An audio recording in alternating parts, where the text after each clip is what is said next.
Good afternoon and welcome to the Midday News. Here's what we have in the bulletin. Who will form the next JLP-led cabinet of ministers? Police on high alert following threats from notorious gang. And later in sports, Tajay Gale mines silver in World Championship long jump. Thank you for joining us. I'm Kerry-Ann Simpson. Here are the details. Anticipation is building over who will form the next Dr. Andrew Holness-led cabinet of ministers. The Prime Minister, who was officially sworn in yesterday, has held his picks close to his chest. The new cabinet of ministers will, however, be sworn in at a ceremony at King's House scheduled for 2 this afternoon. Now, speaking yesterday after he took the oath of office, Dr. Holness acknowledged that there's a lot of work left to be done. Who say, Prime Minister, you have achieved so much, you have nothing left to prove. It is time to hand over the baton. I hear you, I hear those voices, but I also hear another voice. The voice of Jamaica itself. The voice that says we are not yet where we need to be. The voice that says we are destined for more. The voice that says our children deserve to inherit not just hope, but opportunity, not just survival, but success, not just resilience, but prosperity. This term is not about me proving that we can build. We have already proven that. There is much more to build, and I am here to build it. He further provided some insight into his agenda for the new term. We will eradicate absolute poverty. We will build an economy that provides opportunities for all. We will make Jamaica the safest society in the Caribbean. We will restore respect and values and raise a generation that chooses peace over violence, discipline over disorder, and love over hate.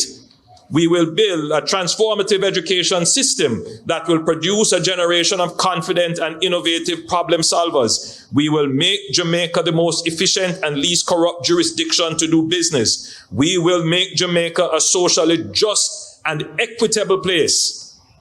And we will claim our rightful place among the leading nations of the world. Today marks the official deadline for the removal of all election-related advertisements and campaign materials. This following the parliamentary election held on September 3. Now, according to electoral regulations, all political candidates and parties are required to clear all campaign paraphernalia. This include posters, banners, billboards, murals, painted slogans, flags, streamers, stickers, placards and ribbons from both public and private spaces within 14 days after election. Now, while several political representatives have already begun the cleanup process, as of yesterday, some areas still showed no signs of removal efforts. Authorities are urging members of the public to support the cleanup drive by reporting any campaign materials that remain in place after the deadline. The police are on high alert following threats by the notorious Park Lane gang. This comes in the wake of the fatal police shooting of a 31-year-old man during an early morning operation. The deceased has been identified as Fernando Spence, otherwise called Kino. Police say Spence, who was allegedly a member of the Park Lane gang, pointed a firearm at officers, prompting them to return fire. A firearm and ammunition were reportedly recovered from the scene. Now, the mother of the deceased says Spence had been complying with the police and is now questioning why he was killed. And the police them know him. Yesterday, when they disputed him and his cousin, me go up there and him up there and them let him go and come kill him this morning. Why them do that? And them him go into them yesterday. And them come this morning 4 o'clock and kill him. Why and put gun on him? That's a question. Why? And as somebody will report, every time him name call, him go in, I make him go in. Now, Indicom has since launched a probe into the incident. An indictment on our society. That's how one member of the judiciary has described the number of sex offences on court lists island-wide over the past decade. Jamaica Maitland reports. Supreme Court Judge Justice Leighton Pusey is lamenting the rise in sexual offence cases that have come before the courts island-wide. Speaking at the Home Circuit Court for the opening of the Michaelmas term Tuesday, Justice Pusey said although the cases are not new to the courts, the issue has been getting louder in the public domain. That is something which is new in the press and in other areas.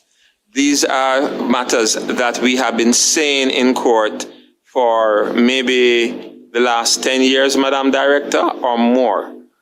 And it is an indictment on our society that so many of these matters in terms of sexual offences appear. He emphasized the seriousness of the offences regardless of the age of the victims, but expressed particular concern about children being involved. Because it does not matter the age of the complainant in these matters. It is serious whether they are adults or otherwise. But it is even more concerning when so many of the complainants are young children who ought to be looking at other things. So while we all look to see that we can ensure that the courts are more efficient and that we can deal with more matters, we need to ensure that as a society, we are in the place where we recognize that we truly have an issue with crime.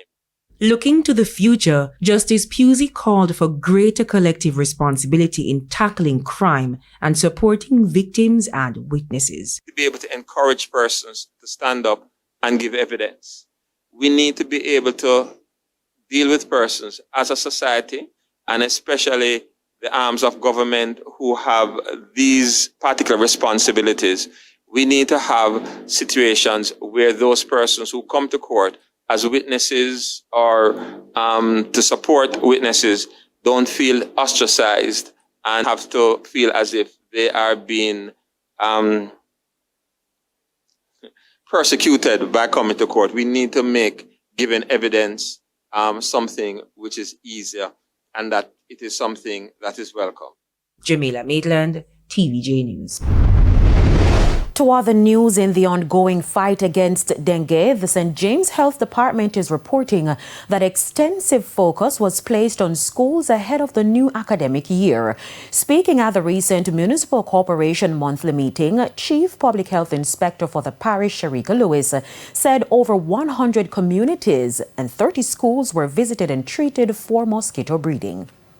We continue also to monitor our high-risk communities, of which 30 were visited, and we continue to focus on those areas because of the high Aedes index.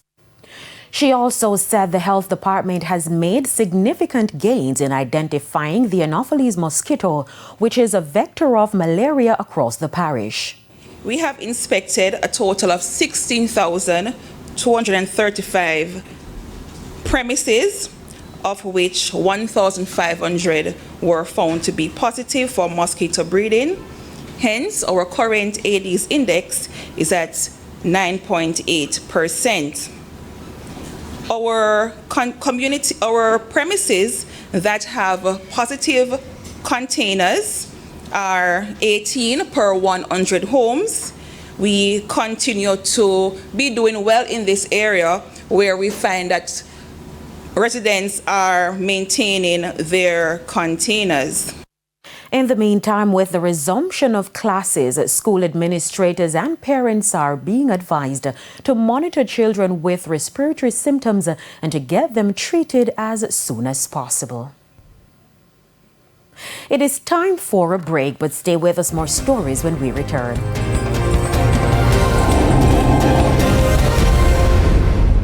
Welcome back to the Midday News. It's now time for the Business Minute. The Ministry of Finance and Planning is reporting revenues of $365.2 billion between April and July.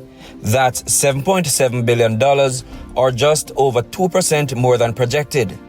Tax collections stood at $286.7 billion, nearly $6 billion more than expected.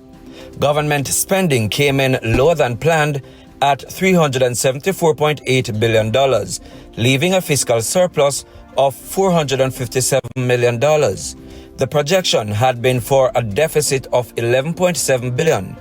The primary surplus was also stronger than expected at $52.9 billion. Further afield, in the U.S., analysts expect the Fed to reduce interest rates today for the first time since December. Most estimate at least a quarter-point decrease. Such a cut usually makes it cheaper to borrow money. The Fed vote comes as FICA reports the biggest credit score drop since the Great Recession. In addition to impacting debt, the Fed interest rate cut also can increase inflation. Many analysts say tariffs are doing that already. The Fed also influences the yield on savings accounts and retirement funds in the stock market. And that's it for the Business Minute. I'm Prince Moore. And here's Shamela Pullen with a preview of what's coming up in this evening's health report. In this evening's health report, we'll look at bleeding disorders. We have had patients who have come to us from the Children's Hospital with no family history of bleeding, and they come and they have this huge bleed either on the head from where they came through the birth canal or some other part of the body. And it is when the doctors recognize that this kind of bleeding is really abnormal, let's do the appropriate testing. And then they realize that this patient actually has a bleeding disorder. So prevention is going to be very personal. That's the health report in Primetime News at 7. And now for today's Health Living tip. Know the type and severity of your bleeding disorder. Avoid injuries, especially during physical activities. Inform all doctors and dentists about your condition before any procedures or new medications. And watch for unusual bruising, joint pain, or prolonged bleeding. Time now for the top regional and international stories. In the region, Antigua and Barbuda Prime Minister Gaston Brown has rejected calls for the Caribbean nations to rebalance their relations between the US and China. Speaking at an event marking China's 76th anniversary, Brown emphasized that strong ties with both nations are not in conflict. He highlighted the US as a key partner in tourism and trade, while praising China for its support through grants, loans, and infrastructure. Brown affirmed his country's commitment to sovereignty and said foreign powers would not dictate its foreign policy. He also noted that China treats Antigua and Barbuda as an equal partner despite their size difference. On the international scene, anti-Trump protesters gathered in central London Wednesday, where protesters brandished signs and flags with slogans opposing the US leader, including Dump Trump, Stop Trump, and others with expletives. President Trump is in the UK for a historic state visit. And those were the top regional and international stories. I'm Antonia Atkinson. Thank you, Antonia. We now head to a quick break. When we come back, we'll have your midday sports report.